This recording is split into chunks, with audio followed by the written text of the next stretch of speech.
What's up, ecosystem? Welcome back to ATI Auto Business. It's dispatching live. It's Thursday. My name is Jay.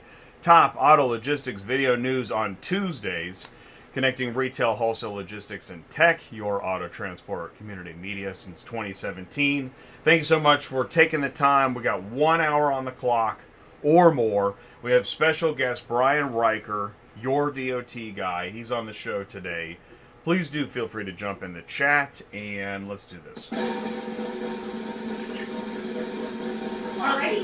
Sue, can you hear me okay? Do you know why? I can hear you. Can you hear me? I can hear you. I can hear the office. It's dispatching live. You're in a dispatch office in your dispatch. Yes. Okay. I don't have headphones on today, so you can't not hear everything. You're going to hear everything today. But you know, that can be colorful because... That's for sure. I mean, we never know what's going to happen. So if you're just joining now, you are... Okay, so you've joined a show live on YouTube on ATI, and there is a live dispatching office behind Sue, who is my co-host on this show. It's funny to doing this intro. We're like 150 shows in, right? But you know, I never know I never know anymore who's watching live or on demand. 2/3 of our views come after the show, so there's a lot of people. You know, logistics is busy. Who can take an hour out of their busy day in logistics to tune in to people talking about logistics? True. Not a lot. Yeah. And I've also been working on, people have been asking me, because I've got used car week next week, okay, which is a big deal. I don't go to a lot of shows. I may end up going to more shows next year, not sure. But when I go to shows, people ask me, and a lot of people say, hey, I love your show, I watch, and I'm like, wow, I didn't even know. That's really appreciate it, thank you. And then they say, so who's in your audience? And I say, well, it's a mixture of carriers, dealers, brokers, auctions, and then within that, technology companies. But on Thursdays, we get a lot of, well, it's actually the same mix. But see, dealers don't say, well, here's what's interesting. Dealers don't say hello as much. Dealer technology companies, there's a lot of them. They actually check out this channel, but they don't say a lot because they're not exactly sure what to say because it looks like a lot of carriers, brokers, and dispatchers. And then the occasional auction person that isn't sure exactly what our angle is. I've learned these things now. Like, dealers and auction audience members, they're not sure, like, are we kidding? What are we? I mean, are we moving vehicles? And this is why I share the dispatching live effect. Let's do that. This is now a good time to do this. Okay. Let me set up the show. All right, so it's dispatching live. Today's show is live carrier advice. Now, did you know? Okay, so live carrier advice. The series has ended. Did you know that? No, I did not. Yeah, live carrier advice was a series on ATI. I've made a lot of changes in the last 60 days. I mean, this channel has changed a lot. I don't know how much is apparent. People will find out more in the coming months, I guess. But, for example, live carrier advice has ended. We were doing it kind of weekly, then bi-weekly, or bi-monthly, weekly, then bi-monthly, then monthly, and really, Brian is very busy. He's busy right now. He's not even in the Zoom waiting room, like I told him. No. By the way, I found a digital bell. Check this out.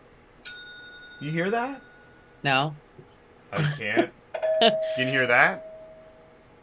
No, but it's probably because this isn't working right on my side, so. It's me. I'm the problem. It's me. At tea time. You sing this? Okay. So, live carrier advice. Brian Riker. He's our live guest today, which is pretty neat. Hey, what's going on, Elena? Danny B. Peach Transport. This one's for you, Peach. Or you like this one? Let me know. Did you like Bell 1 or Bell 2? 2 bells, please.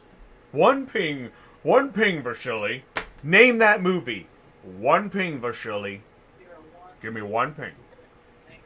Okay. We're off to a weird start. I know. It's load board search advice. Yeah, clearly, Jay. You guys are searching up the load boards like crazy. We'll get into that. Let's do the disclaimer. Here we go. I don't know. I still don't know all the time why I do this, and then I find out later in the show. Oh yeah, we got a problem today.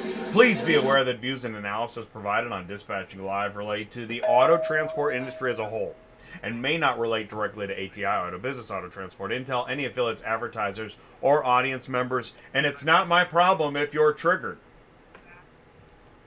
All viewers and participants of this content expressly waive any rights during this live program, whether in voice, chat, comment, video, or audio, and have been advised and encouraged not to say or express any opinions and company names that may relate directly to ATI, Auto Business, Auto Transport, Intel, any affiliates, advertisers, audience members, or any other company or individual, and should not feel the right to, they have the right to do so. And I'm not kidding. Okay. So if you feel you're a little queasy, that's the Dispatching Live effect. We realize it's harder and harder to get, like, actual objective news. So we're doing that here. I know. Canceled. Auto Transport Community Media since 2017. That's right, we've been doing that since 2017. These things take time. We cover the whole ecosystem, new, used, auction, dealer, broker, shipper, carrier, dispatcher, all in one bucket. And for example, Repo is in the bucket. Do you know that 5% of the audience on ATI is Repo now? You believe that? Really? I know, isn't that wild? That is so, wild. It's so cool. It worked. Can you hear me now? Check. I do hear. Nope. I do hear you. I hear you. We do hear you. I hear you. Mic check 1 2. Okay, now I can hear you again. Sorry. Oh, sweet. No, you're good. Thank you. Okay. So we did a Cleardata repo load demo last Thursday. You remember this? Actually, there was some great stuff. I gotta find some time codes, make some YouTube shorts. That was really a cool show. Yeah. We are the ecosystem's neutral zone because we allow everybody in one giant church. And if you get kicked out, you kicked yourself out. Because we still welcome. Listen, this is a channel of second chances. You know, people can have situations where they disagree and then whatever. I believe in second chances. So we're the neutral zone channel of second chances. This is automotive, man. Show me the truck. Okay, got the craziest story today on Show Me the Truck. You know, normally we show trucks that are full and loaded and great. Did you see this one? Yeah, that's good. TQL, pay me my $8,000. That's awesome. And then probably a little extra to get the spray paint off afterwards. I don't know. But what's great about it is everybody can understand. Yeah, because she doesn't know that either. We understand your plight. Okay, you're gonna go. And by the way, this is one of those companies that is super great because they super employ lots of super people and they have mega money and all this great stuff, right? Barbecues and carnivals and swag, right? Great. Until they're not great, until we find out, like, I mean, I'm apparently this is a true story, and I've not taken it too far, but I do have a waiver just in case. This is the guy, like this is it. Gabriel, he's the driver. He says, I know we don't support TQL, but please hear me out. I stopped working for them about 4 months ago. It's been about 120 days. They refused to pay me due to a fabricated claim. You know, and I don't have the details there. This is an opinion that I'm sharing on a show. Next week I'm rolling to the head office, and apparently he did. He did roll to the head office, and you know, it's not like these guys haven't been in the news. You know, these great companies are really great until the truth comes out that they're not so great. And then, I don't know, they just get a COVID loan and everybody goes to Tahiti. I don't know, but this guy just wants his $8,000. Is it that hard? Does he have to drive up in a spray-painted truck to collect his money?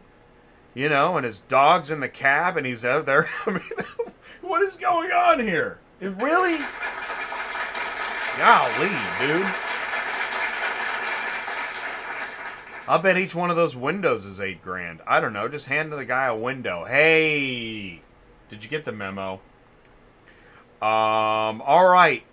You sent me this. Was this today? Manage your entire central dispatch team. User management lets account owners take control of their use. You know what's great too is if you're with Central Dispatch, the digital bell is good. Awesome. If you're with Central Dispatch, at this point, I guess you probably don't even need to. There's no need to even talk to me or email me, because as long as it gets to Sue, it'll end up on ATI. So that's kind of awesome, right? Yeah. Right? Yeah. That's a joke, Joe. I'm kidding. Let's see. So what is user management all about? Manage the entire team. Well, I've got a video. Should we roll the video? Let's just see if this video works here. Let's give this a shot. The all-new Central Dispatch. Okay, now let me make sure we share the sound, and away we go. Here we go. Roll that video. User management system lets business owners give employees their own personal Central Dispatch accounts. Account owners will now have far more control over how they run their business on Central Dispatch. They'll decide which employees or contractors can access certain features, decide who gets to view sensitive information, and eliminate the risks of sharing credentials of a single universal login. To access the Manage Users page, click your name from any page and select Manage Users from the account dropdown. Only users with the role. Okay. Note, it took 30 seconds for me to understand what we were going to watch. Because on its face, I did not know. Sue, did you understand what this email was trying to tell you when you opened? You did. Yeah, I did. Okay. I think it has to do with guys? the fraud that keeps happening with employees and going back and doing crazy stuff. You know what I mean? So I think that's why they did this, so that they can only have certain access to certain things, and they can't go in when they get fired or whatever. If they want to do something crazy, they can't access certain things. That's where I think this is coming from. Of owner, admin, admin, or member manage. No, it's not. Here, I'll turn the audio off. We'll keep talking. So, okay, and I remember when I was in the dispatch office, we talked about different levels of user management. Like, so you have your, and you see this in many web services, right? You've got your super admin, then you've got your like owner, then you've got your driver, then you got your dispatcher. And if we stop here, so you got owner, admin, manager, user, driver. And so your driver can what? Just see? They can only access the loads, but they can't like delete loads. Yeah, or can't do like, you wouldn't have access they to can't like bill dispatch loads or they can't bill yeah, it. that kind of Right. stuff. Yeah. A driver can't bill it, right? Okay. Now a user, full site access, but can't manage users. Okay. A manager, full site access. They can manage users and drivers. An admin, full site access, can manage. And then an owner you can do whatever you want. You can delete the darn thing. So are you using this? No. I don't think it's come out yet. I haven't gotten it. Okay. Are you going to... And I laughed. It's that was so going unfair. to be happening, yeah. That was so mean. That's why I took it. Geez, Jay, we sure know what side of this fence you're on. Now, are you going to use this? What do you think? I mean... Yeah, well, I don't know if I would personally use it, because we're the only ones that, it's only me and one other person that access that kind of stuff. Now, I could understand when we're being hired as dispatchers, if the owner wanted to do that, I could see doing that. So, question, if the owner let's say the owner gave a dispatcher access, which one should the dispatcher have? Because I didn't know that either. That was actually a question I had. In Central Dispatch, here you go, Joe. What you can do is... Probably manager, I would say. You could put in parentheses next to one of these, recommended dispatcher. Right. Because I would say the manager would probably be manager for dispatcher? Yeah. Okay. Now, if you're a bigger company, of course, there's going to be all those levels in there. I don't know why you would ever let a driver, if they worked for you, though, have access to it. But that's just me. Well, they can access their loads from their website interface rather than just on their mobile device. I don't know. But see, what if you had multiple drivers? See, well, and here, who is this? I just want to say this, by the way, Joe. I think this is a great idea, but one of the other things I wonder before we go into great idea, what would you like to see come out next that you think is really important within Central Dispatch software? Think about that.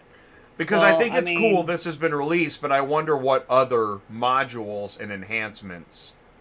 And I'm actually... yeah.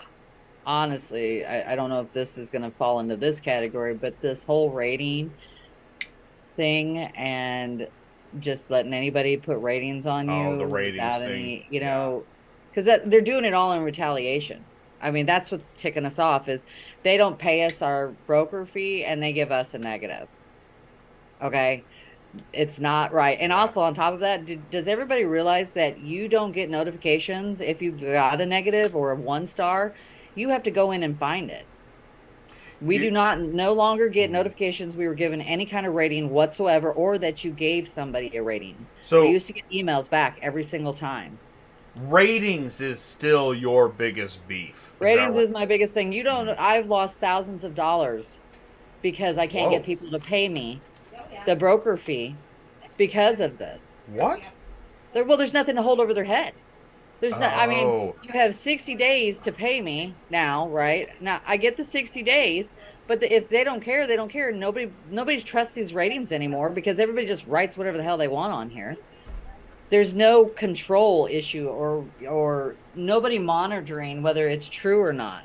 Where before, if you gave someone a retaliatory rating because you gave them a negative because they didn't pay you and you provided proof of that, now they can just go on and say they're lying, I paid them, or they did this or they did that, whether it's true or not. There's nobody to stop any of that.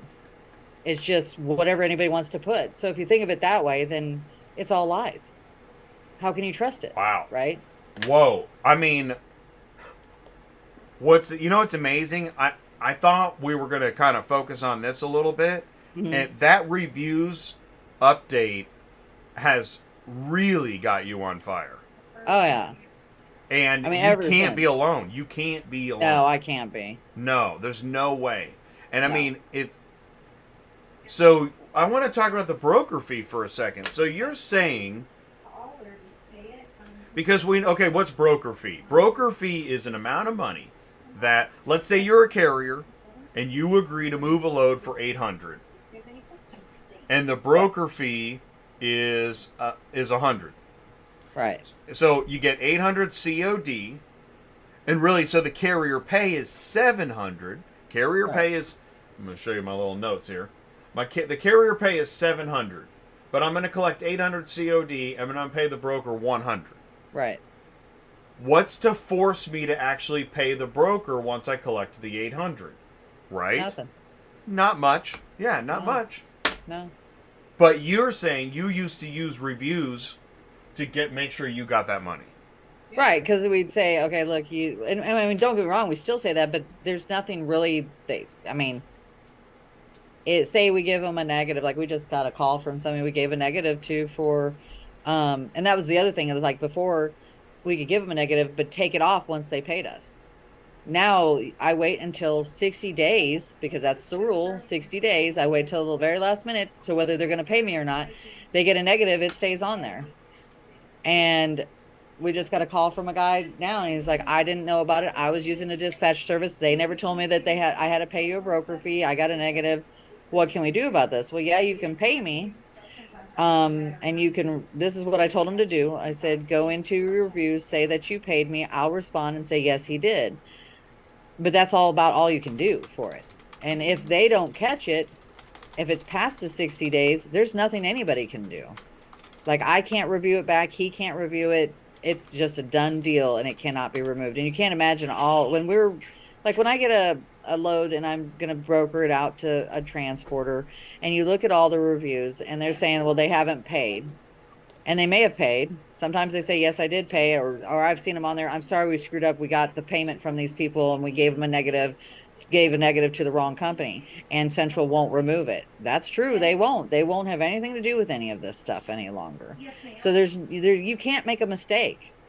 So if you accidentally give a bad review to the wrong company, that company gets screwed. Then they're pissed at you. And I've contacted them and said, we gave the review to the wrong company. And they're like, too bad. So what are you supposed to do about it? There's nothing coming back for once you get that review, it's done. I don't really care for that either. I don't know if that's necessarily fair. So I don't know. Wow. Reviews suck. Now, so it sounds to me like nobody's following up with you and asking you about reviews. No. I mean, we went over this when I had a meeting with them when they were first talking about doing this, but I was never told that once it's reviewed, it's a done deal. And like when they started in February, everything that we hadn't reviewed wasn't going to happen. We couldn't review them any longer, that kind of thing. When's the last time you had a meeting with them? Months. They were going to come to me, I thought it was last January, if I'm not mistaken, and make me a part of where they did this every quarter, but I haven't heard from them since before that. So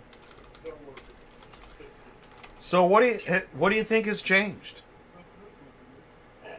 I think the problem is, they're techies, and I get it, but these are real live people that you're dealing with too. We're not just dealing with tech. The tech seems to work. Yeah, it's not a tech problem. Is it? No, it's not a tech problem. It's right. The follow-through part of it, of what really happens when it actually goes through. And they don't look at it that way because they're not out there on the road. They're not the people doing that. You know what I mean? Here's Devon. I'm reading a comment in the live chat. Okay? I'm reading a comment in the live chat. Okay. That's for the gentleman in the briefcases. Central Dispatch really doesn't care and have the audacity to raise the prices next month. Right. Okay. True. Now, I mean, somebody could say, well, we're used to that channel always bags on us. They don't matter. Is that where we're at? Because I don't know. Probably. I mean, I can't name many companies that would just week after week not give a crap that's happening. Yeah. I mean, maybe TQL, but don't you think TQL cares? No. No, I don't. How about this, Lot Chat? Can you name companies in auto logistics that just don't give a... Please put it in the live chat. Okay. Yeah, put it in the live chat. We're going to take a poll. Top 10 companies in auto logistics... Oh, here we go. Thank you. Bye. Top 10 companies in auto logistics that just don't give an F. Please put it in the live chat. Thanks for playing. Elena says, I love how many companies are switching to SD. I want to read some of these live chats. Some good stuff in here. Okay. And Peach, really good point, Michael. Michael, Peach Transport, has been contributing a lot lately. And live audience, small carriers, couple of dispatchers. See, here's what's interesting. And I just made a note of this, too. See, and I can prove it because I write things down. Oh, Pre-Owned Auto Logistics. Thanks for the notepad. I'll be seeing them next week at Used Car Week. Shout out Dana. Carrie.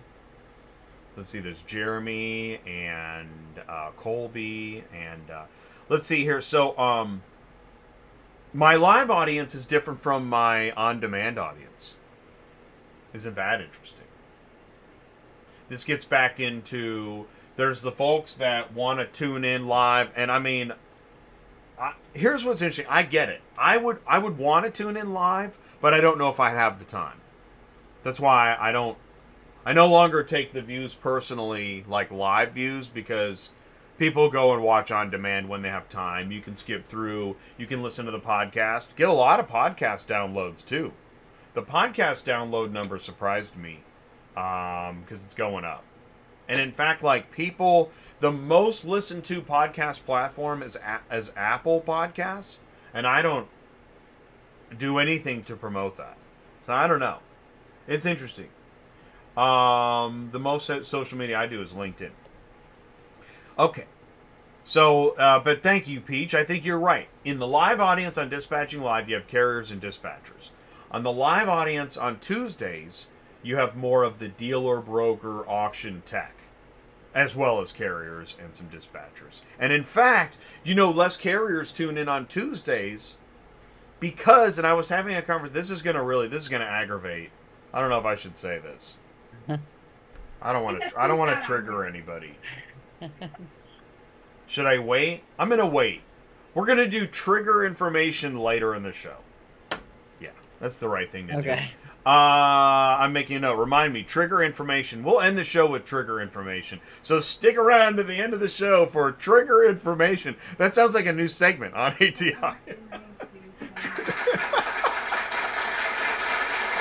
Oh, welcome to Auto Transport. You can do whatever you want. I was just talking to somebody else about how this is... I end the show. If you send me an email, if you did whatever it is, if you disagree with me, you can no, Jay, you can't do whatever you want. No, I've never received an email saying no, Jay, you can't do whatever you want in Auto Transport. Not in 7 years, because you can do whatever you want. I mean, you shouldn't be able to, but you can. And the number one tech company in Auto Transport sets the tone. Am I right? I mean, right? You can do whatever you want. You can do whatever you want. Okay. I better watch it. They're going to load up the briefcases. Elena said, hey, what's up, Devon, by the way? It's good to see you. I'll give you a digital bell. Which one is it? Let's see. TQL paid my driver $650 to another company. Oh, yeah. I remember that story. Until I got their nice broker bond guy to make them pay. Yeah, that's crazy. Why is it so hard to get paid in logistics? Well, then we got that story coming up. Okay. TQL blows. Last month we killed it. Port rates are sky high. Good job, Devon. See, now there's interesting. I really like that. Now, you find a niche and you mine the gold. Find the niche, mine the gold. Find the niche, mine the gold. And don't say anything to anybody. And yeah, Michael, send me that TQL video. That sounds good. Kicking up dust. It's great to see you in here again. Super Dispatch is on the rise. Now, it's interesting you say that. I had somebody talking to me about Central Dispatch yesterday, and I'm just gonna say nothing bad. Just talking about Central Dispatch, Super Dispatch. See, talk about Super Dispatch. What's their strategy? What's their growth? What's their market penetration? What does it look like in 5 years? And those are all really good questions. I don't think I can give those answers. But I do know this is that Super Dispatch was participating in ATI probably half of this year.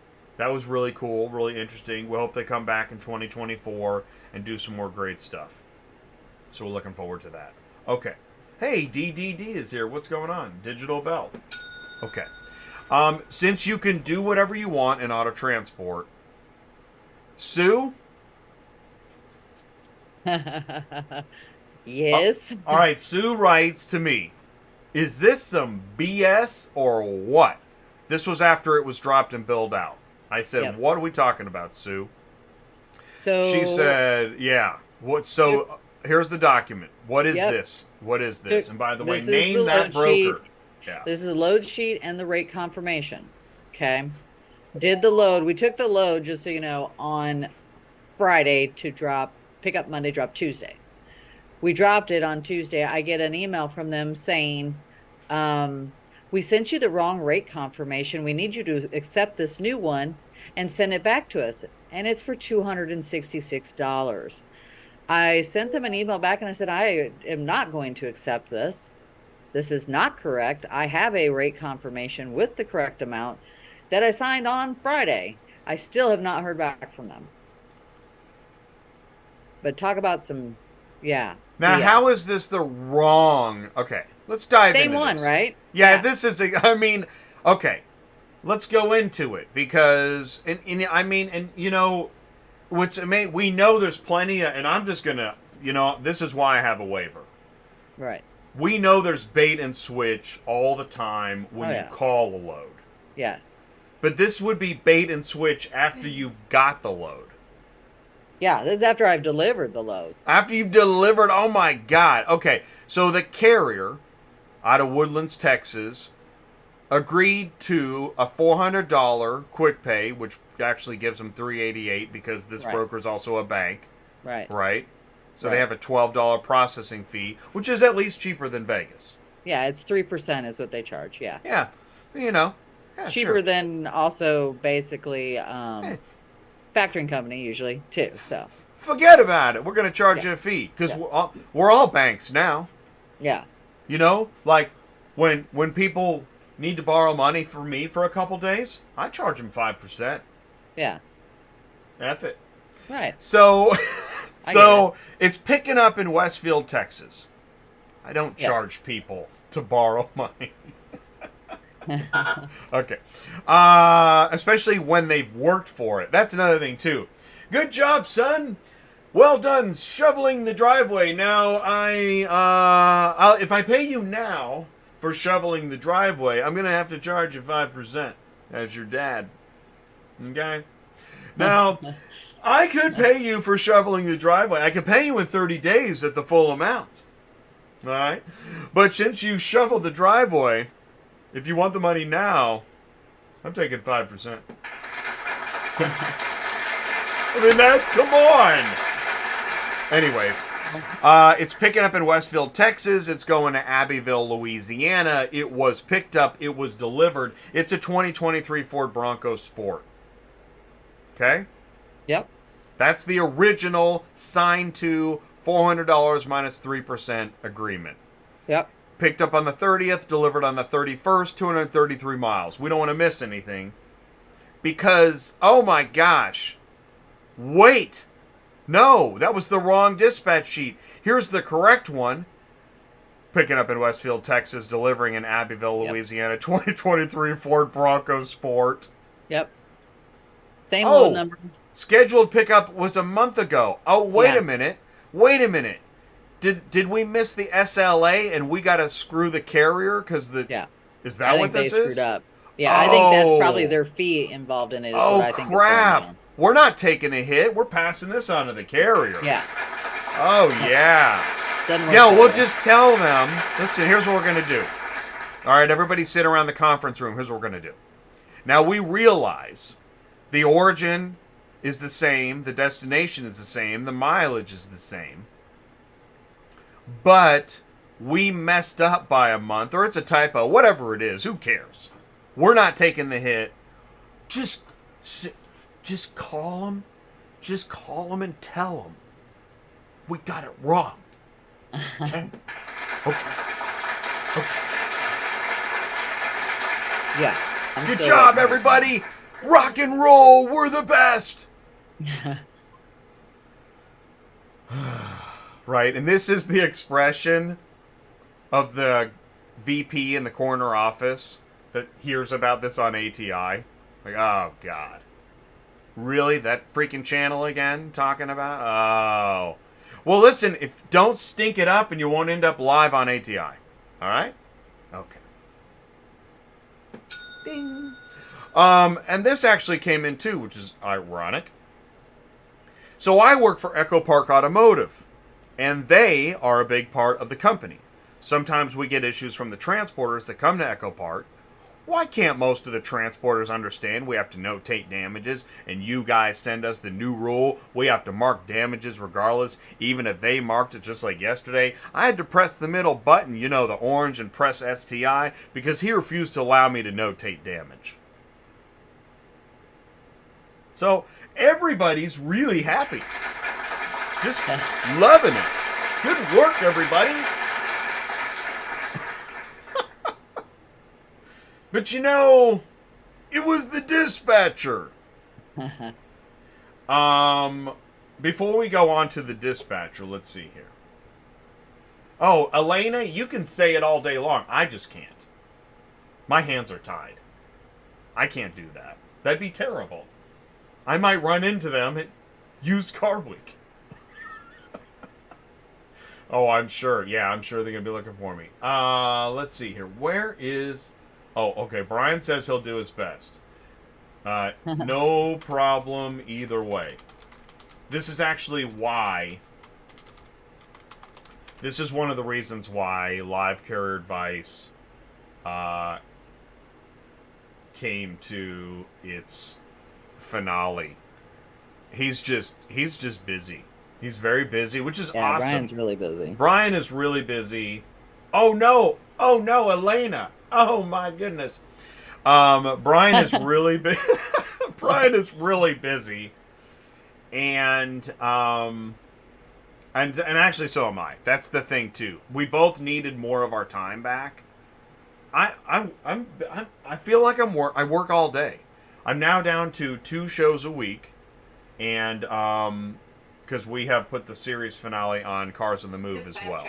So I just got the Tuesday and the Thursday, and I'm busy all day.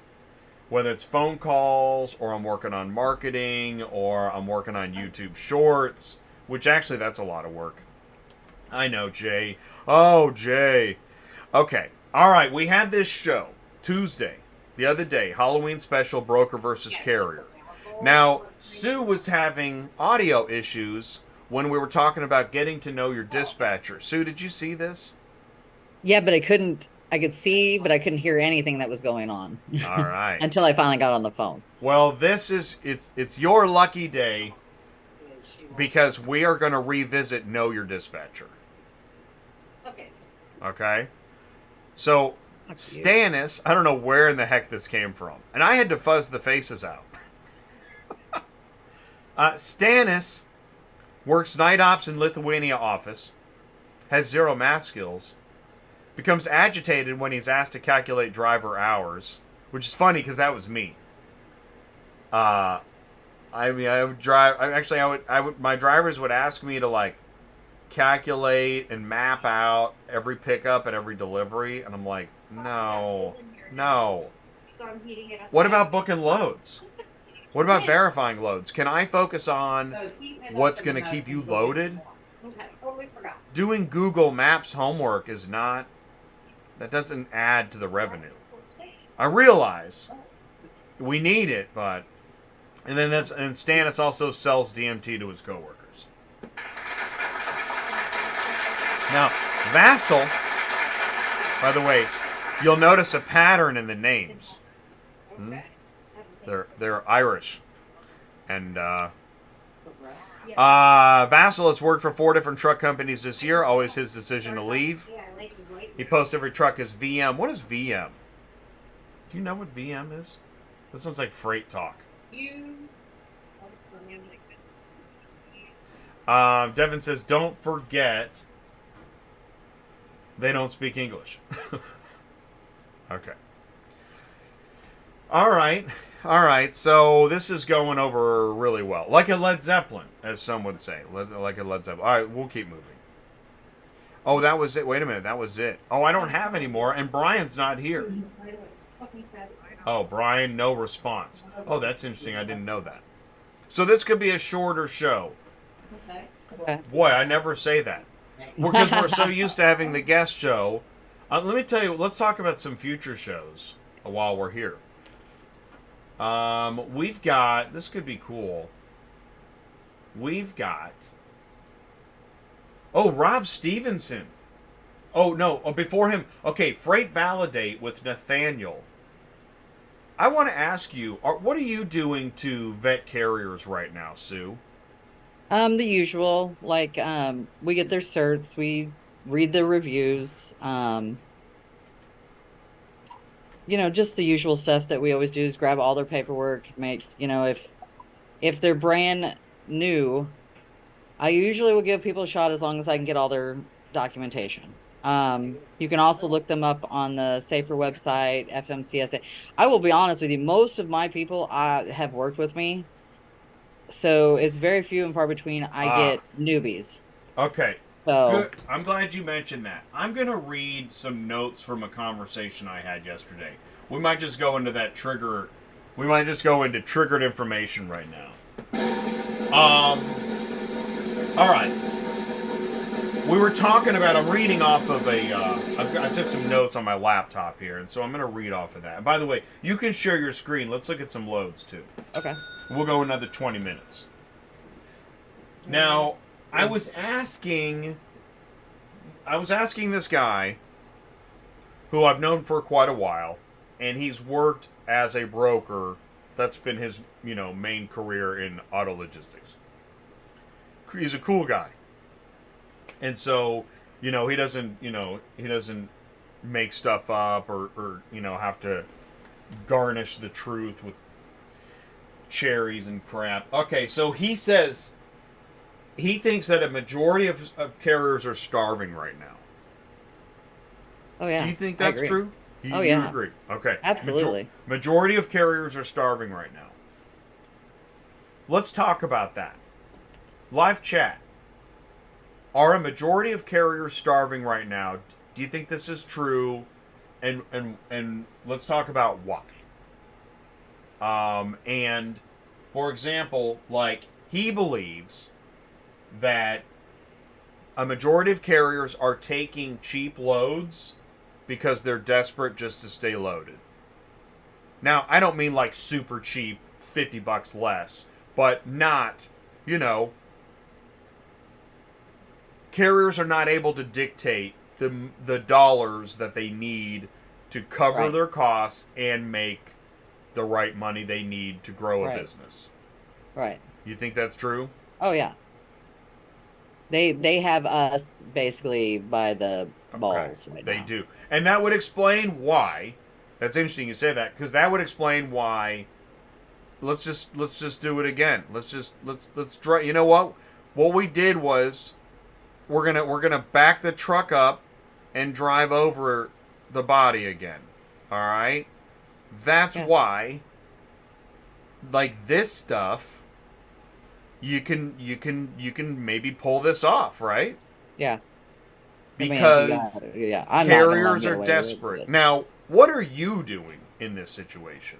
Oh, I've already told them we're not doing this. I have proof. I already sent them the proof. And I said they need to get it corrected. And if I don't get an answer back here today, I'm going to call a manager over there. Okay. Because I've had them do this to me before. Oh, really? This has happened before? Yes. Not with this driver, but with another driver down in Florida. We did it on the show. We had a 2-pack and a single unit, I believe is what we talked about. And they reduced it in half. And I said, I've got the proof of this load. And I had to talk to about 5 different people till they finally said, okay, we understand, we're going to correct it right now. And we got it corrected. And this is total. Well, yeah. I'll tell you what's interesting, and thank you, Kicking Up Dust, stomach touching the backbone, right? Starving. Yeah, majority of Americans starving. People are starving. Yeah. People are hungry. Not everybody. Yeah. Even Craig Fuller of Freight Waves, he's talking about trucking recession, capacities down. Here's what I want to ask. Do you think even this company, the reason they had to do this is because maybe they are? No. They're fine. I think they're fine. I think you know what I think happened on this? What? I think someone posted on there which included their fee, and they're trying to recoup their fee. Okay, so they gave away their fee. That's what I think has happened. But that's not my problem. I agree with you 100%. Yeah. Well, what do you think of this scheduled pickup September 29th business? Is that a typo or what's going on there? Yeah. And here, look at this. Know. Date carrier signed 10/27. Is that right? Let's see. Did you book it on the 27th, and then they're trying to? I'm looking at my right, and they're trying to say, "Oh yeah." But I don't understand if they were so meticulous on the date carrier signed. How did scheduled pickup get weird? Yeah, I don't understand. Well, here's the only thing. This may be what happened. Because this is at like a rail yard that came in on the boats, I believe. Because you can pick up 24/7, and as you can see, you have to have the safety vest, and it had a bay number. So maybe it got delayed. or maybe it didn't have a chip. I don't know. It's something to that effect is what I would think why the dates are so wonky. The dates are weird. If I was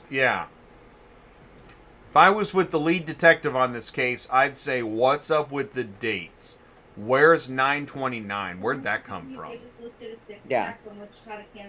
And the thing is, and that's, You got it? No, why isn't 9/29 on here anywhere? 2,500 and Good point. 3,500 in the rest. Or is it? And you know, oh, by the way, okay, you can't see it, but look, it's down at the bottom. This was signed on, isn't that interesting? 10/27. Yeah, I mean, 10/12. their own system Yeah. has it listed of when it was signed. Oh, well, it's not ready. You might want to remove that from the system because that's not going to help us in the detective's office. No. I mean, they have this. You know they have this. If they think I keep all of this stuff. Plus, I have the original email when they sent it to me, and I signed for it. Are they up in the VP's corner office right now? And he's saying, "Oh my God." They're live right now talking about this? Yeah, maybe. And they're looking at it. I would be. And they're looking at it and they're like, yeah, where did 9/29 come from? Why is he talking about 9/29? And what are we doing here? I mean, the kid shoveled the driveway, just pay him. Let me look at the original actual sheet if it shows that on there too. Hold on. Because I just sent you the rate con. But we just dropped this, so let me see. And I mean, we're just, dude, I mean, here, Kicking Up Dust is telling you the guy needs to eat. It's not like, this you can't just say, oh yeah, you're right, no problem. It's not like it pays that great anyways. I mean, what are we talking about? 233 miles. What does that pay? I guess that's not bad, right? Which is why that was booked. Yeah, that's why I booked it. Yep. And I guess, well, then someone can say, well, Jay, 233 miles, paying $275. That's $1 a mile. Here, the phone's ringing. Right. I think it's the VP of the corner office. Now, on my original sheet from them, it Really? does not show that date anywhere. Weird. It's only on the new sheet that they sent to me. See, and that's what I was thinking. But see, this is just a rate agreement. Right. Whereas this contains your BOL and all that stuff, right? Well, but it also says rate agreement at the top, too. Isn't that interesting? That's what they want me to sign and send back, and I'm refusing. I'm not doing it. Okay, so they're asking you to sign it and send it back. Yep. And you said, no, I'm not signing it. Nope. And they're saying, and then they what do they say? Answered me. What did they say about this? We're not paying that. We were wrong. That was an error. They haven't answered me at all. Did you sign this, or did you have to? I mean, it's in their system. No, that's the one I signed originally. That's the correct one. Yeah. I mean, is it a deal's a deal, right? A contract's a contract. Well, that's a contract. I mean, I could go to their broker bond company and say they need to pay me this. They know that too.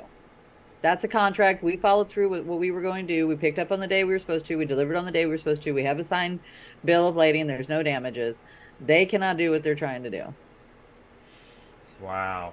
And maybe some people would just agree to that. I'm not agreeing to that. And I always like to ask, what would the shipper say if they heard? I mean, isn't this like? I mean, it's picking up at a rail. This is like a new vehicle, right? Yeah, it's brand new. Well, not brand new, but brand new. Yeah. But I guess maybe the client wouldn't care. They'd be like, yeah, stick it to him. Yeah, I could see that happening. Yeah, we need it cheaper, Yeah, man. Yeah. Did you get that guy? Oh, yeah, it was so good. Woo! Sushi. No, but that's not right. I mean, that's not right. Maybe everybody right now is in the corner, they're in the VP's office, and everybody's like really worried. You think that's the deal? No. No. Dang it. So, let's see here. Okay, so me and the broker guy, we're talking about, all right, so let's talk about why is freight down. I mean, it's more than just freight is down. Okay, so you've got people that were relocating, in the POV space, right? They're not relocating as much as they were. Right. Because COVID is over. So you got POV. POV could be down.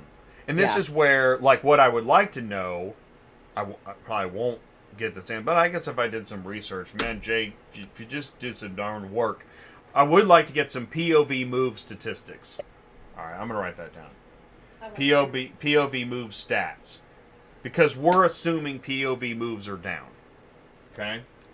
We're going to assume that. Dealers. Now, dealer trades, dealer acquisition. I don't know if that's down. Just like new car deliveries. I think new car deliveries are down somewhat. It's not terrible yet. Anyways, we're trying to, right? Auction sales, we know that auction sales are down. You know that at auctions, right? What happens after the sale at the auction? Usually get them moved, yeah. Right, away. Those cars need to get moved. Okay. So that's a lot of business for transporters. Well, two things have happened. One is, now there's more digital auction sales, which means onesies, twosies everywhere, which changes a 9 cars lane. Right. The other thing is that traditional auction sales are down. So there's less vehicles being transported after the sale. Many of those vehicles are rerunning in the sale, and that means nobody had to move anything. The car was already there, they rerun it again, or maybe they send it to another auction or send it back to the dealer. But anyways, now repossession should be up. Let's talk about repossession loads. Sue, do you book many repo loads, or where are you on that?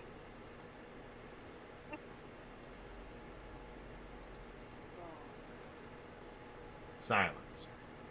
She'll come back to us. I told the broker that I didn't think people believed in really paying very well for shipping. What do you guys think of that? The philosophy of auto logistics cost. I mean, you think about it. Like, Amazon is almost negligible. We barely even notice our shipping costs for Amazon, right? Right. I mean, well, I don't pay anything, but yeah, it seems like it's almost free. And I know this is true because when I buy, Brian's here. When I buy, Brian will bring in a second. When I buy something like, let's say I buy some cigars, and they whack me on shipping. Mm-hmm. I just said they whacked me. They didn't whack me. They charged me what shipping costs. Right. But I feel like I'm getting whacked because I'm so used to all this cheap shipping. I believe that this phenomenon exists, and that when people are told that they got to ship a car for $1,000, they fall out of their chairs. Yes. Even when it's like a Rolls Royce. Yeah. Oh, especially the Rolls Royce. Yep. What? And they don't want that shit enclosed even. They want it open cheap. And so people don't believe in paying very much money for shipping. I believe this is a problem. Yeah. Now, people also, this is what's interesting. The law keeps going up on trucking, but the expectation of cost keeps going down. Right. Dealers keep expecting transportation costs to actually go down. Yeah, that's a true statement. Many dealers expect transportation costs to go down because of economies of scale, because of technology, and I don't know. Yeah, it's still a driver out there still paying fuel, so I don't know how they think that works, but And so, right, and fuel, that was another thing I was expenses all go up. Yeah. Well, on the West Coast, fuel's up. Parts are down, which means parts cost more. And you tell that to somebody that doesn't need a part, they do not care. No, until they need the part. No. And then they can't figure out why it takes a month to get to them. It's like talking about, well, you're going to get a cavity. Okay, so I don't have one, though. Yeah. But then once you get one, you're like, oh my God, stop the presses, I've got a cavity. Well, let's think about this. If Central can raise their prices, same concept. That's right. That's right. Everything's headed in the wrong direction and that's where, I know, there's 10 people watching or whatever. if you watch videos on YouTube, because I checked, there are still guys making videos about making money with your truck. And guess what? It's all new guys. Of course it is. It's all new. And it'll be a whole new set of guys in 3 years. Or less. Anybody making videos about making money, trucking and car hauling, pretty much stops doing it within 5 years. Right. And the reason I know that is because I've been here the whole time. Well, since 2017. But I've now seen a few cycles. And here's what sucks.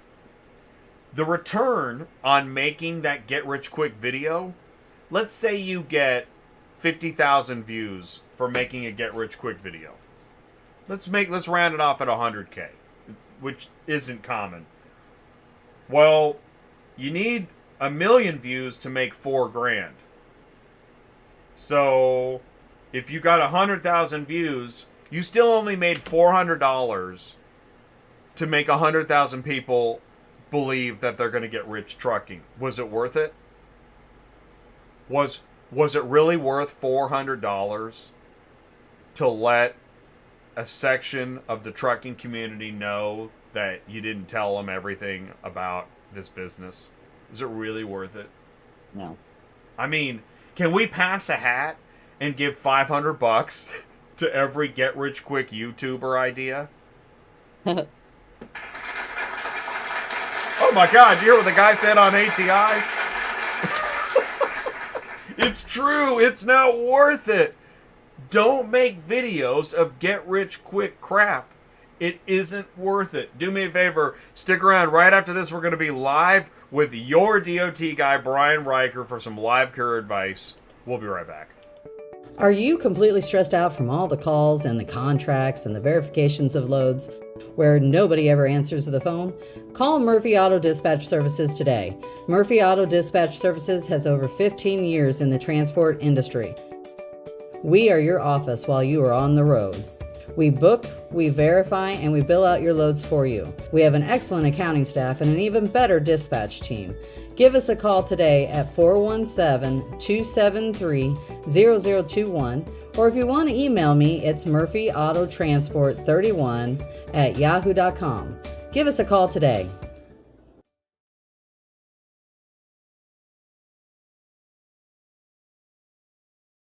Hey, welcome back to ATI, everybody. Thank you so much. I'm putting the links in the live chat for Sue. You can email her, you can call her, go to murphyautotransportservices.com. She is a fully licensed broker, and she's a professional dispatcher. So whatever you're looking for, if you want to stay loaded, if you need to move a car, if you have a question, she knows about broker packets. Sue, you do a lot in that office. We do a lot, and I do have some open spots. I have a new dispatcher that needs some spots filled. So, and he does the larger car haulers too. So if anybody has a 7 or 8 or 9, he's ready as well. So, but yeah, we do brokerage, we do dispatching. You know, I answer questions. So yeah, anytime anybody needs anything, you can text me or email me, and I can pretty much answer just about everything. Thanks for what you do, Sue. Okay, here's what we're going to do. Thanks for jumping in the live chat saying hello. All right, Brian is going to give us a little bit of time. Brian, I think can you hear me, Brian? Yes, I can, Jay. Sorry, I can't do video at this moment. No video, no problem at all. Well, I'll tell you what, Sue, why don't you bring up the load board? Okay. And while we catch up with Brian, I know every time I always say, hey, Sue, why don't you bring up the load board? And then I grab the screen back and share some more crap. It's typical. This is ATI. So, Brian, how the heck are you, man? What's happening? I'm wonderful, Jay. It's good to talk to you again. It's been a while, my friend. It is. It's great to hear your voice. Now, are you at a show, or I don't know? Are you on the road, or I'm on the road. I'm going to be working with a friend of mine doing some tow truck driver training in the Kansas City area this weekend. Right. So I'm close to you. Yeah. I saw you're actually in like Olathe or Lenexa or... Yes. Oh, yes. Okay. So tow truck driver training. Tell us more about that. What does that look like? That is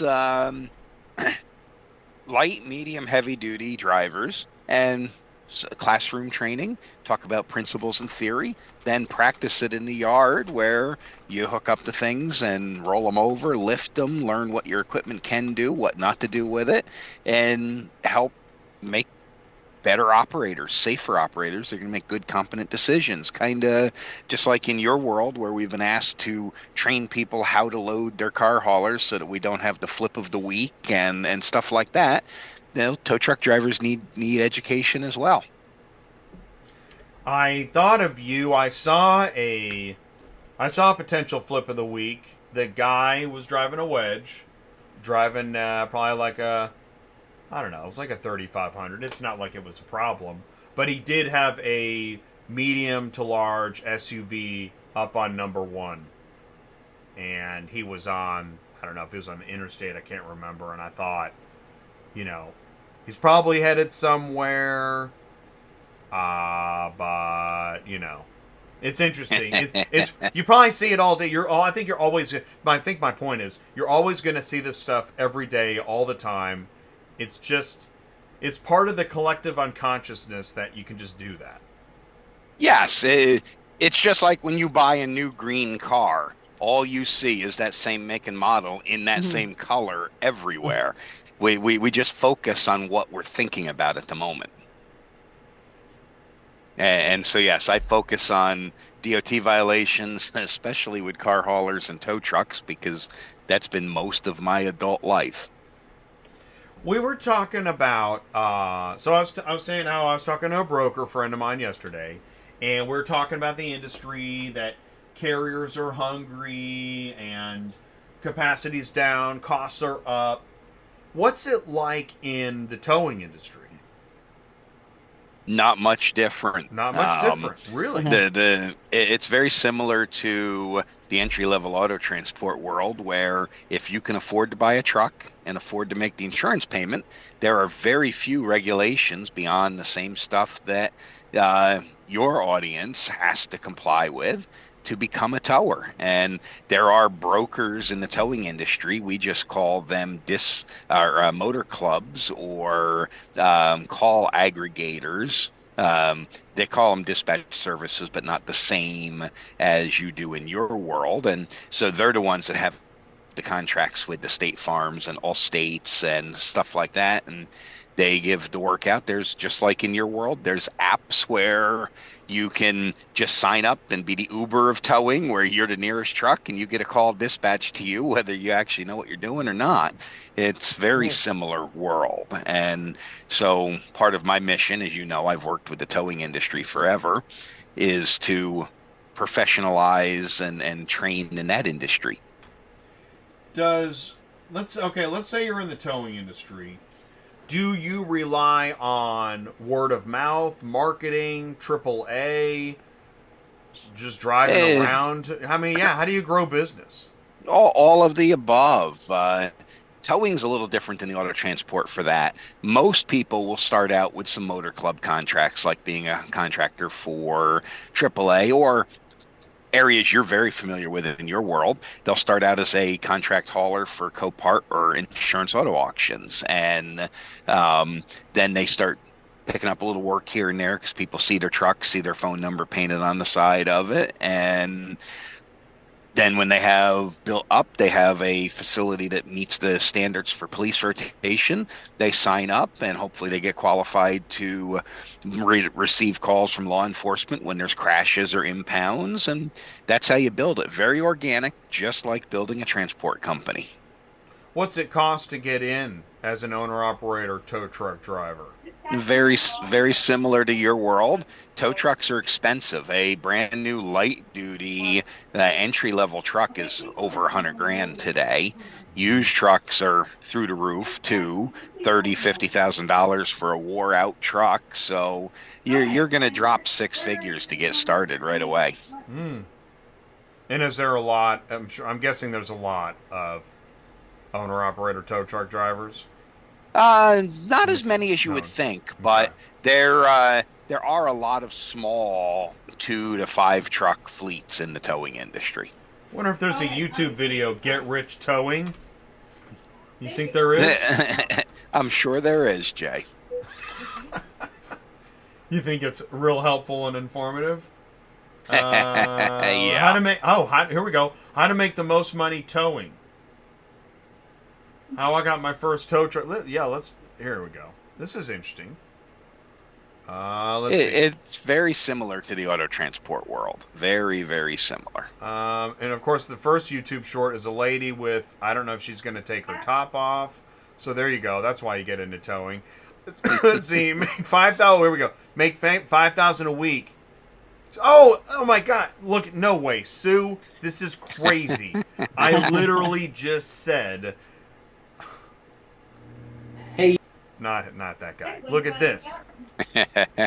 Make $5,000 a week with a pickup truck side hustle. How many views did he get, Sue? 100,000 views, just like I said. Oh wait, you can't exactly see this. Like you said. Did I just call that or what? Jay, that happens in every industry. There's always somebody that's going to be the get-rich-quick person. And Sue's like, there he goes again, taking my screen away. You're fine.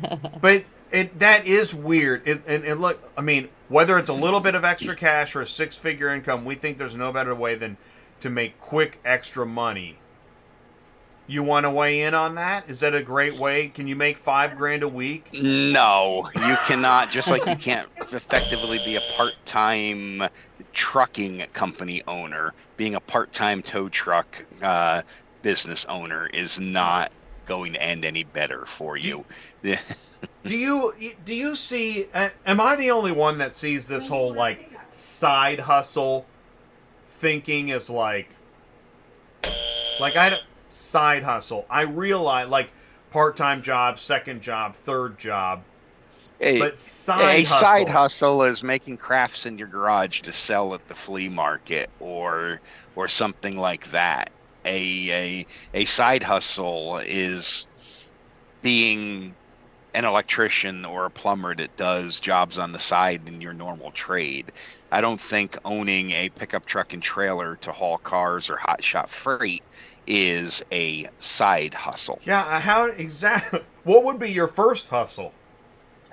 I'm a surgeon. Hopefully something like you're a surgeon with a trucking side hustle. Hey, I trained for Class A driver's license. Scalpel. And it was a chemist with a PhD. Hang on. I got to move a car. Hold on. Let me just pinch the kidney here. Like, what is that? I don't get it. Yeah, I don't. How would you side hustle trucking? Either. I don't get that. Well, you can't legally because of hours of service. And, is that right? Yeah. Shoot, legally? Why did you have to bring that up? To a side hustle in towing is owning an auto repair facility and having a tow truck for servicing your own customers that organically grows into a towing service. And that's the way a lot of the successful companies have started. Is they started with a corner gas station with a repair bay, which basically doesn't exist today, and they developed. A tow truck used to be a tool to bring repair work into your shop. Now that things go back to dealers and other highly specialized auto repair centers, that model just isn't as popular in our industry anymore. All right, Sue, I mean it this time. Let's search for some loads. Who's got a load search? All right. Can we get a route scout in here? Let's do a route scout, and I guarantee I got a real hunch that whatever we scout is going to require some input from Brian. I'm feeling lucky on this thing. You're doing up Dallas right now. You're doing, and I can see. I think I see. I don't know. It's a Y mail. Okay, so you're doing tow truck driver training right now, Brian, and we know that you answer questions about DOT issues. Is there an issue right now, whether it's broker, DOT, undercarriage, freight, car hauling, TQL, convoy? What do you want to talk about? Oh, there's so many issues. With the recent failure of Convoy and their conceptual AI-based brokerage house, we learned a valuable lesson about not putting all your eggs in one basket, because a lot of good owner-operators are going to be burnt because of only using one brokerage. But if we're going to talk about stuff like that, we have the problems with brokerages. We have the problems with double brokering, which is leading to fraud, where the carrier that actually hauls the load doesn't get paid. We have problems with increased DOT compliance. We're going to see the current administration has very high hopes for a lot of increased regulations, although we do have some legislative that is set up to counter that with things such as the speed limiter mandate. But we're looking at a whole lot happening and not enough money for you to be able to afford to comply. Oh no. That actually, you just summed it up. Yes. You're not going to make enough money to comply with all the rules. That's the hard part. And then Wow. we have emissions increasing again. The Pennsylvania Motor Truck Association, so the Pennsylvania Trucking Association, just filed suit along with a couple of their members against the Commonwealth of Pennsylvania about them automatically adopting California Air Resource Board regulations. Because Pennsylvania is adopting CARB regulations. CARB. Oh, God. Yep. You know, talking about CARB is like... I'd rather talk about AB5 than CARB. Am I alone? I mean, like, CARB is like there are a cajillion problems, and we're still focused on air quality. Yes. I mean, right? Like... Does that mean that there's, like, somebody has a lobbyist that just won't stop?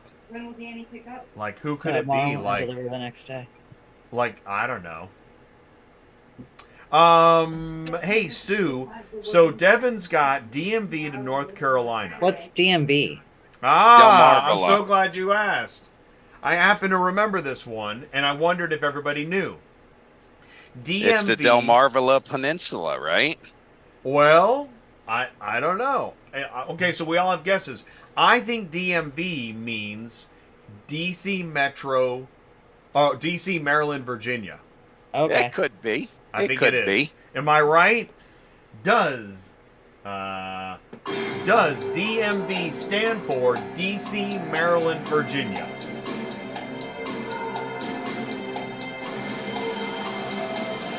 I'm putting it up with the assumption that is correct. Oh, Devon. Yeah, I'm pretty sure it is. So what you do is you DC 100 miles around DC. Yeah. Yeah. Maryland, Virginia. This is what I got up. Well, and do this. I think here's what you do. Take out Maryland, Virginia, and just do 100 miles around DC.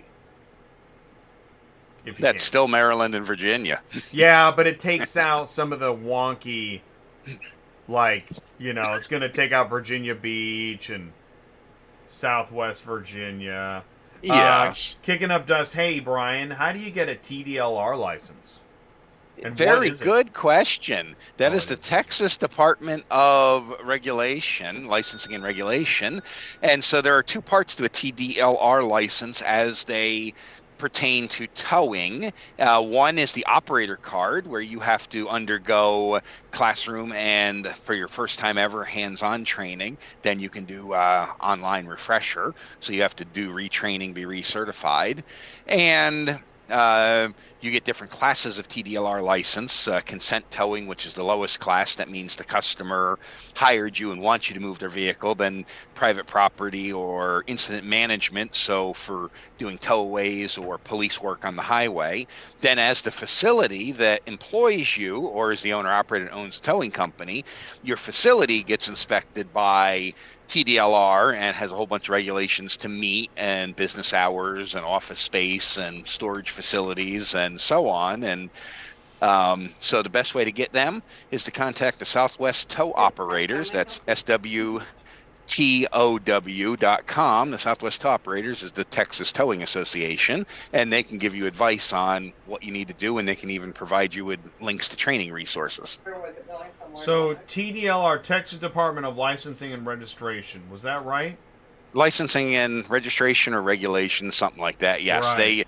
they cover everything from amusement park rides and elevators and hotels to towing and hairdressers and everything in between. And TDLR, I guess the T is Texas.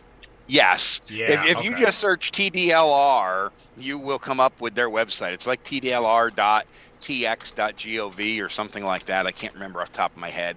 I only have 2 or 3 clients in Texas. Yeah. So does every state have their own? Yeah, go ahead.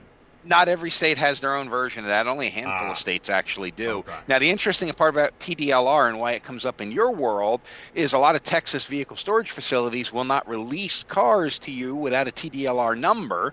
Ooh. However, if you are an interstate motor carrier with a valid US DOT number, and they do have the legal obligation to verify that before they release the car to you in Texas, then you do not need a TDLR number even to pick up a wrecked car, provided you are a properly licensed interstate motor carrier.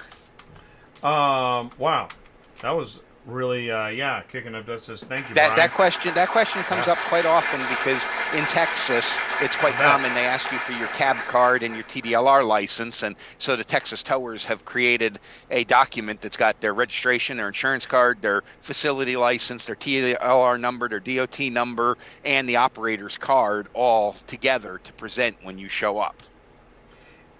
Brian, are you familiar with Cleardata software? No, I am not on that particular one. So I shared it in the live chat. We had this Cleardata software demo show last Thursday, and they keep talking about Cleardata and saying the word Cleardata because I want Cleardata to be more of a known term in auto transport, because Cleardata in recovery and repossession, everybody knows Cleardata is the central dispatch of auto repossession. Okay.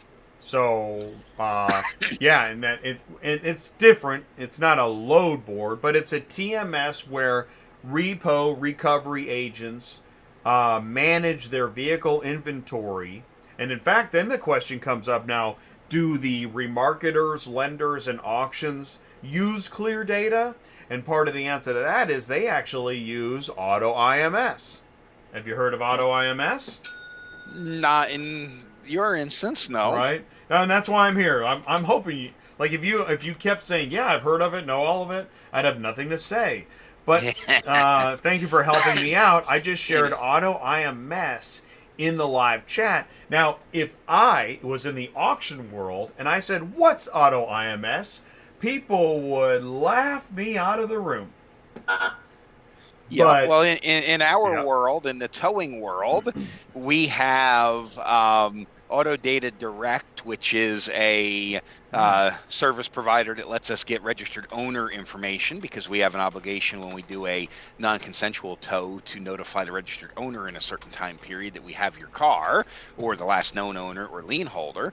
But then we also have a whole bunch of software like Beacon, Tow Books. These are similar to like Dispatch Anywhere and stuff like that allow us to manage our inventory and dispatching calls. And there's a huge software company called Traxero, which actually is tied into your world because they own a auto auction software platform, Auction Now, I believe it's called.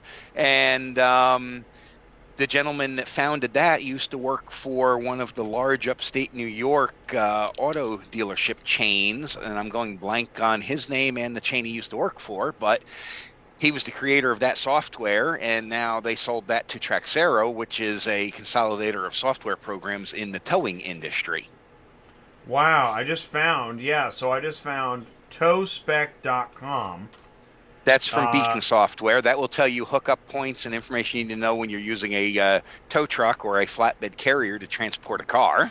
Wow, you can search vehicles, and it even says... It even gives you the curb weight, which is very helpful for transporters. Oh, wow. It even says powered by Traxero. Yep. This is why I talk about technology, because there is so much. I tell you, honestly, I've been working on, I got Used Car Week next week, and I've been working on some marketing info and presentation stuff, and I was looking at AI. Did you know you can use AI now to build presentation graphics? Really? You can use AI to do everything. Yeah. I literally, this is nuts. I typed into ChatGPT. Now, ChatGPT didn't throw out a bunch of graphics. So I Googled AI presentation graphics software, and there was like 10 different choices. Now, most of them wanted me to pay something, but yeah, I mean, I don't have to like hunt down a graphics designer on Fiverr. I can now get an AI tool. It's crazy. The world is moving so fast. So Yes. I do love to share these domains, these software, because like, okay, so getting back to Cleardata, auto recovery, inventory management, auto IMS, auction inventory, vehicle management, and then you have super dispatch, central dispatch, auto transport, vehicle inventory management. Yep, and when you get into the general freight world, anyone that's Oh, yeah. run a regular trucking company, they're familiar with McLeod, which is probably the most popular TMS out there for managing shipment of freight between customer and multiple carriers, so consignee, multiple carriers. That's where the pro or PRO number comes from, is from TMSs like that in the regular freight world. So Wow. software is something else out there. The thing is, it's but and here that's why I like to share the links in the live chat too, because at least this is somewhat of a library. Because you're like, yeah, what was that link? I'll go back to the ATI show. All right, we are searching for. This is our final segment. We're searching DMV to North Carolina. Sue, I know you've been searching. What have you found?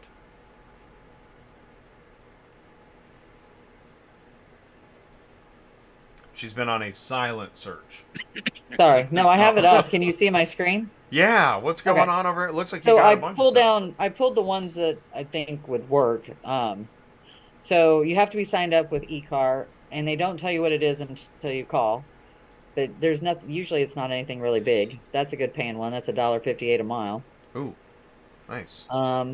Conway's not too far off from Wilmington. I think it's at 45 miles or something like that. What's weird is, let's see. When I did never notice this, but when you put these into checked, it doesn't give you how far the places are. Bizarre, huh? What? Yeah, look. But when I go back, interesting. We've never actually checked this. Oh, no way. When I It's go a glitch. back, see, look, yeah. Like there's a Fredericksburg, and it tells you how far away it is. You know what I mean? So no, that's okay. So this is actually really good. This is why we do this. All right, so we're not going to say anything negative. We're just going to say, hey guys, double check when you mark a load. Double check on the what? That's the distance. It's when you click the load to go to the work list, it doesn't give you the distance from anything any longer. Like when I clicked on this, it doesn't show you like. Yeah, because I want to know that. It shows you I want to know Fredericksburg proximity. is 44 miles southwest. It's an E150. Yeah, that all disappears. Interesting. Yeah, never noticed that before. That really helps when you're putting a route together, because you got to know that stuff. Yeah, and that's the whole purpose of putting it in the checklist, so I can compare them against each other. I think it's just a glitch. I'm going to go optimistic on this one. But those. Did everybody hear me say that? Yes. Wow. Okay, so here's Sherpa. Feels it's good. Queenstown. So Conway is 67 miles to the west of Wilmington, but it's paying $1.27 a mile. That's a good load. Let's see what else we got. This is the other one we were looking at. This is for eCar. It's in Shady Springs. It's going to Wilmington straight. You'd have to and like I said, you have to be signed up with them, and it is kind of a process. And I don't think they hold loads. I'm pretty sure they don't.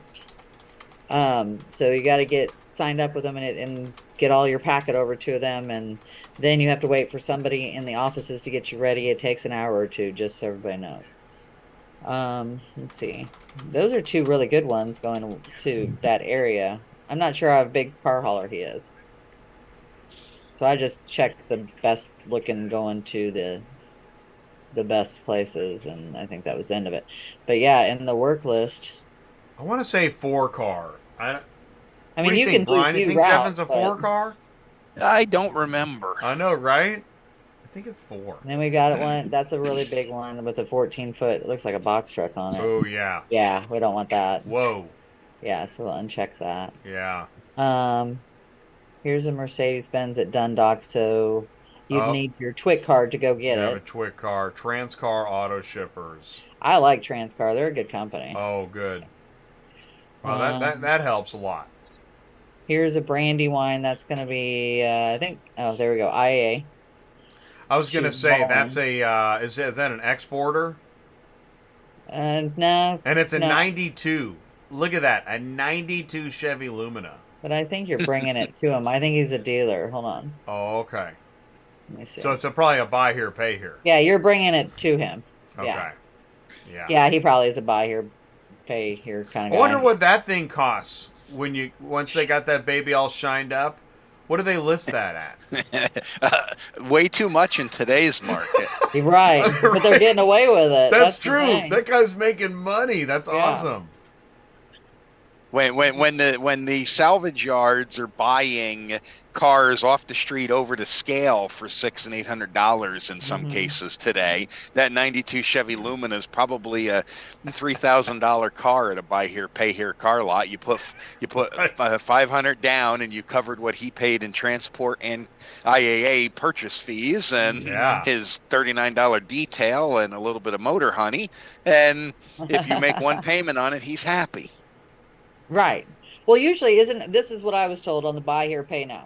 They make you put a down payment that's equal to what they paid for that car, so they never lose what they put in the investment. Exactly. Very close to or even above what they have in the car. Yeah.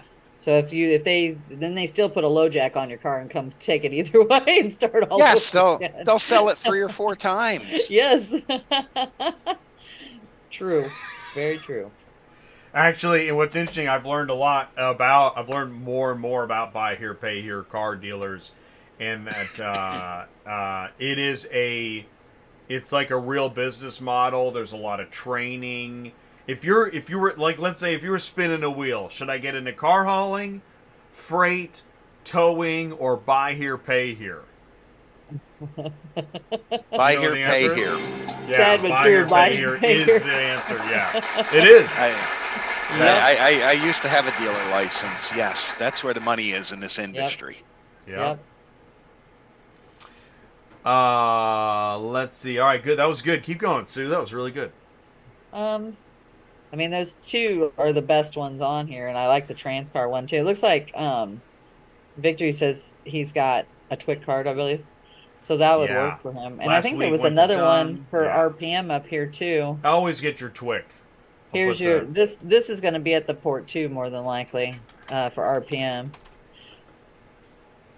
So if you're going up north to get those other ones, I'd get those too. I mean, depends on what he can fit, but yeah.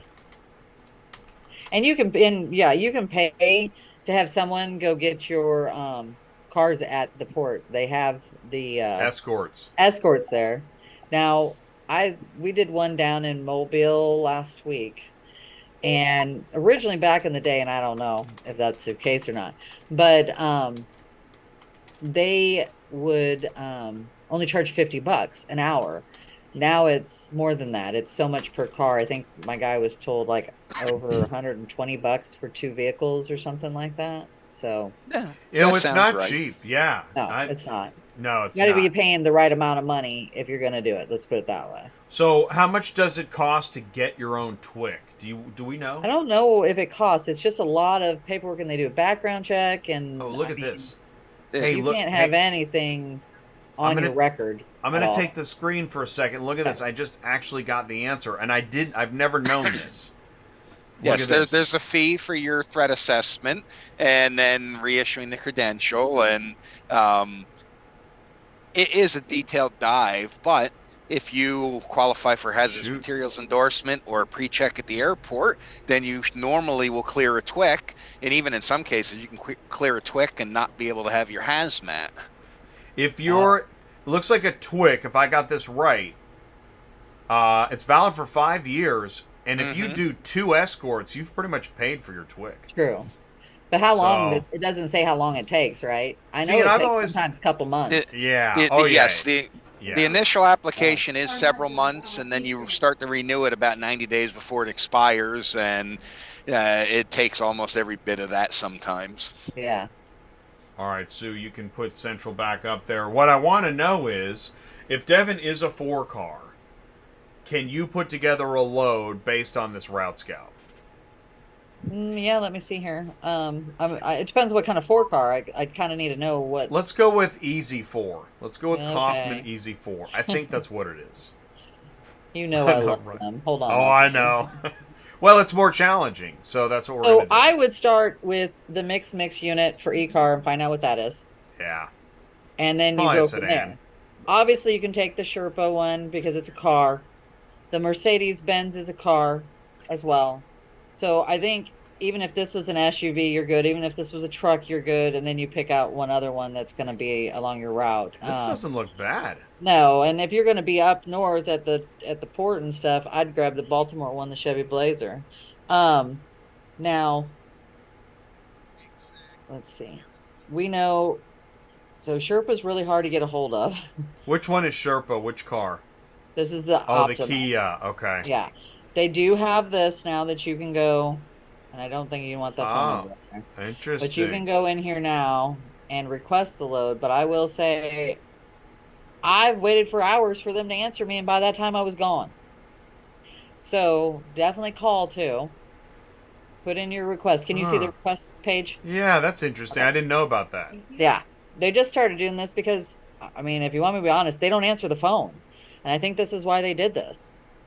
But then yet still it takes forever to get an answer on if you're wanting that load right then and there, don't plan on it. You better plan on it's for tomorrow because you probably aren't going to hear from them until later in the day.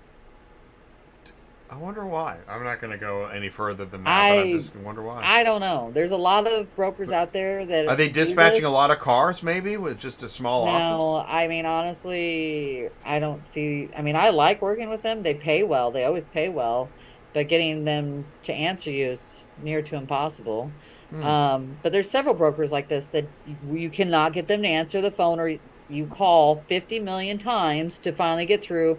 Then they say they're going to send you the broker sheet, and then it never fails. It never comes over. So then you got to wait on hold again for another 30, 40 minutes. And I'm not kidding you when I say 30, 40 minutes to an hour on some of these brokers of calling back to back to get them to answer the phone. Who waits a half hour to find out if someone's going to answer the phone? Well, when you're desperate for loads like we all are, we all do it. Wow. Unfortunately. Man. So, all right, put in your DOT number, the order ID on Central Dispatch, then what happens? Then you wait for them to call you back and whether they'll give you the load or not. Wow, or I could have Unless left if a you're set voicemail. up, you know? Yeah, I got you. They may want your cert, they may want your DOT, that kind of stuff. Interesting. It's good to be king. Okay. All right, so we got sounds like we got Devon. You got a load. Book it, Dano. Go get that 92 Lumina. Yeah. And Brian, thanks so Yeah. much for joining us. It was great to have you on today. Yeah, we need to do this once in a while. With Yeah, a couple, we will. I apologize. I was just getting off an airplane to get out here to Kansas City, or I would have been a little better prepared today. No, well, you're fine. Listen, that's the way we do it. Is that I spin the plates and you do the talking. What we'll do is we'll have you back on. Plan on Q1 2024. Sure. And we'll try to find. Be thinking about that. Keep that thought. Keep me in mind. And when you see a great opportunity for a time to do a show, then we'll put you in the rotation. That'd be cool. Yes, I'll pay attention to what's happening so we can put together a hit list of regulations that are going to be problematic, which sometime in beginning of Q1 we'll have an idea what is happening with the political arena, and we'll have a good idea of where this might be going, because we've got to get past this Speaker of the House and budget nonsense and all that before anything's the really Speaker of the House stuff. trucking. Can you add and I'm pretty sure I think I speak for most of America when I say, does it matter that there's a new Speaker of the House? Actually, it does, though. Okay. Tell us why. Only because the Speaker of the House is the leader of the House of Representatives, so he has ultimate power over what actually makes it to the floor, gets debated, the rules that gets debated under, so they can block something that they don't want to advance.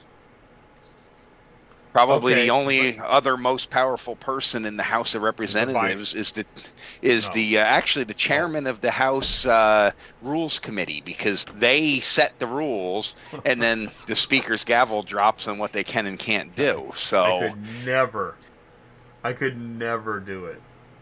Oh man. It's an interesting world. Just nuts. Well, how does this affect trucking and Pete Buttigieg? Does it? No, because he is executive branch. So what it would affect is when the Congress passes regulations to limit the power of DOT or limit the funding at DOT, like they're looking at doing to stop the speed limiter mandate. That's how it could then affect Secretary of Transportation, Buttigieg, and those over at the FMCSA. Maybe like a top 5 most important political, legal updates in auto logistics. Like, there's the brokering stuff. That's got to be up there, right? Yes. And maybe there's a top 5 or a top 3 list that that might even be, a future podcast that you can do or whatever. But that might be a good potential topic for our next live segment with you in Q1 2024. Yeah, that is a really good idea. Because there is so much happening, and I think that's actually why. Like, what do we even ask? Where do we start? Right? Yeah. What's changed? Yeah, what don't I points. know? Yeah.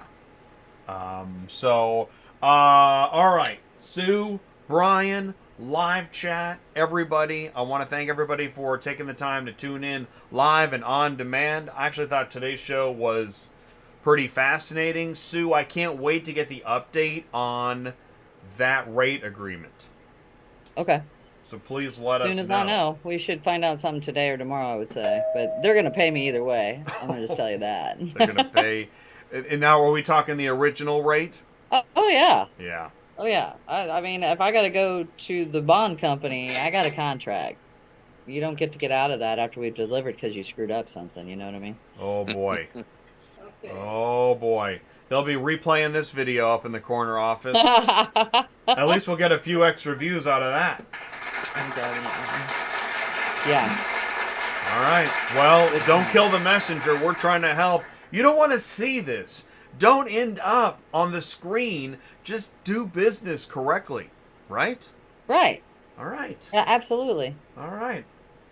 All right. Well, thank you, Brian. Thank you, Sue. Thanks, everybody, for tuning in. And what do we say, office? Join us, Goodbye, Brian. Sue. Goodbye, Sue. Thanks, everybody. You take care. You stay classy, San Diego, and we'll see you soon. I've already got it. All right. Peace out.